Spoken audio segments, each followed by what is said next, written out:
Olá, aqui é a professora Ana Machado. Estamos iniciando nossa revisão online para a prova 3 de Estatística Descritiva. Vou começar com o exercício 1.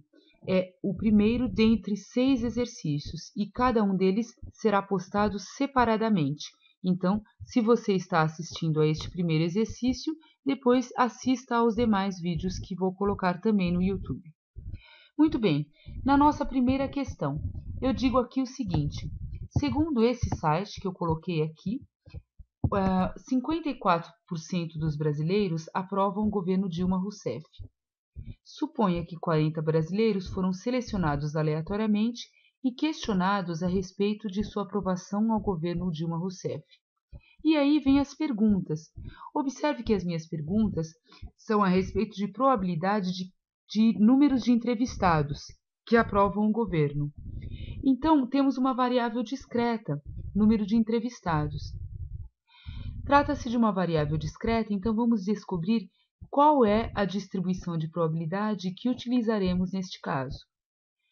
Observe que eu dei aqui, estou falando dos brasileiros.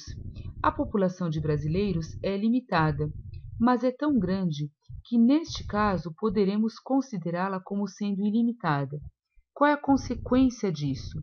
A consequência é que a cada entrevistado, a cada pessoa que se faz a pergunta, essa probabilidade de 54% não vai se alterar. Além disso, o resultado obtido numa entrevista não alterará o resultado da entrevista que virá a seguir. Isso é o que caracteriza uma distribuição binomial de probabilidade.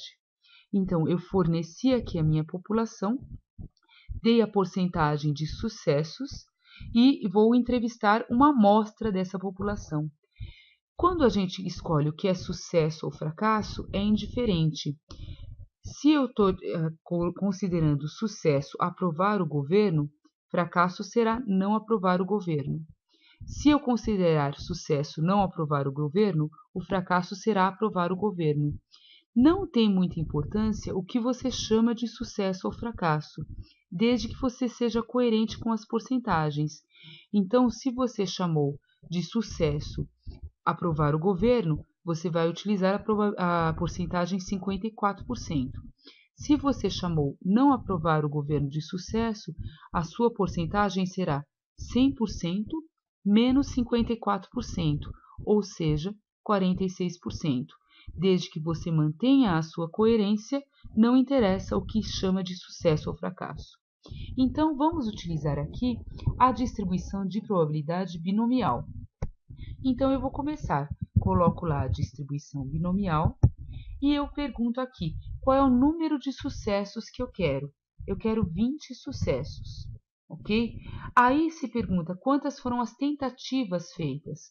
No caso aqui, o número de tentativas é o número de brasileiros que foram entrevistados. O meu número aqui da amostra, 40. A minha probabilidade de sucesso na população é 54%.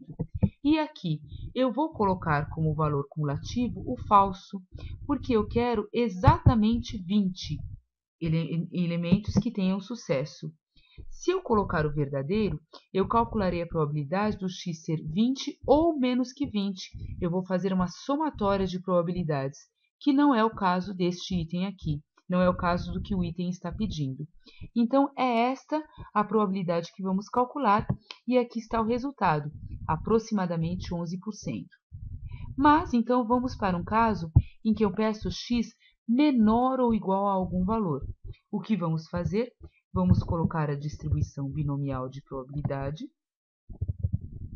Vamos colocar lá o nosso 15. Perfeito? Número de tentativas continua sendo 20. Perdão. Número de tentativas é 40, são 40 pessoas que foram selecionadas aleatoriamente. Minha probabilidade continua sendo 54%, e aqui eu vou colocar o valor cumulativo, porque eu não quero apenas a probabilidade do x ser igual a 15, eu quero para qualquer valor que seja 15 ou menos, ou seja, qualquer número natural que vá de 0 até 15. Você vai ver que minha probabilidade aumenta consideravelmente. Opa!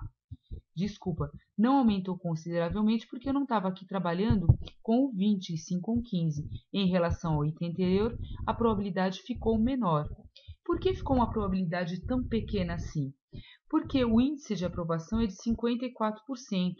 A chance de que em 20 pessoas sejam 15 apenas, a chance que em 40 pessoas sejam apenas 15 que aprovem o governo vai ser bastante pequena, devido à grande porcentagem que temos lá de aprovação, ok? Então, esta é a minha probabilidade. Vamos ver agora o contrário. Eu peço a probabilidade de ser um número de 30 ou mais pessoas entrevistadas que aprovam o governo. Muito bem, o Excel não vai calcular aqui a probabilidade cumulativa para mais.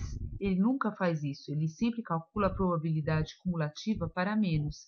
Então, eu quero a probabilidade do x ser maior ou igual a 30. Eu não consigo fazer diretamente. Então, eu vou pegar 100%, o 1, menos a probabilidade do que eu não quero. O que é o contrário de ser maior ou igual a 30, com uma variável discreta? É ser menor que 30, ou seja, menor ou igual a 29. Observe que aqui é uma variável discreta e entre o 29 e o 30 não há nenhum valor. Então, ser menor que 30 é a mesma coisa que ser menor ou igual a 29. Então, eu vou colocar o 100% menos a probabilidade do que eu não quero. Então, distribuição binomial. Vou colocar aqui o número 29. Nós entrevistamos 40 pessoas.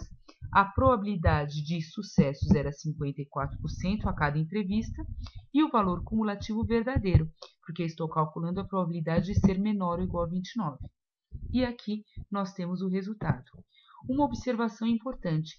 Essa escrita que eu estou colocando aqui e que eu estou destacando agora para você, na prova eu vou exigir que você faça. O que é essa escrita?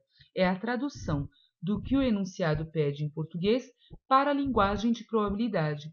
Então, eu vou querer que você faça esse tipo de escrita, que eu estou colocando aqui na resposta em cada um dos itens. Isso você terá de fazer, ok? Isto aqui também, tá certo? Tudo isso você terá de escrever na sua prova e depois fazer o cálculo que é o correspondente. Vamos ao item D.